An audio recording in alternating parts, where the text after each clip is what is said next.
মুস্তাকিম কক্সবাজারের বিচে খেলা করতেছে, অনেক আনন্দ করতেছে।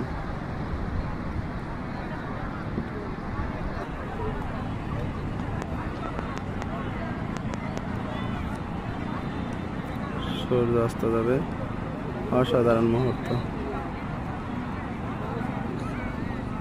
আজকে অনেক লোকজন কক্সবাজারে,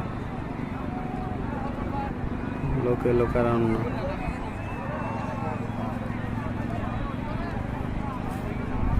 কেন বালিতেই করেন, আসো দৌড় দাও।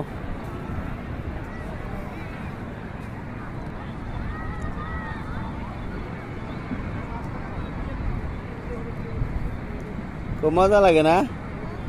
খুব মজা লাগে। চলো বসে থাকি। না এগুলা তো ময়লা, তো খেলনা প্লাস্টিক দিয়ে বানানো মানব রোবট। রোবট বানাইছে, প্লাস্টিক জমা দিলে কক্সবাজারে একটা পুরস্কার দেয় প্লাস্টিক দিয়ে। এগুলো হচ্ছে ঝাউবন, তলাতলি বিচে ঝাউবন। মুস্তাকিম খেলনা দেখতেছে, এই যে খেলনার দোকান। মুস্তাকিম ঘুড়ি কিনতে চেয়েছে, তা বাসায় ঘুড়ি আছে।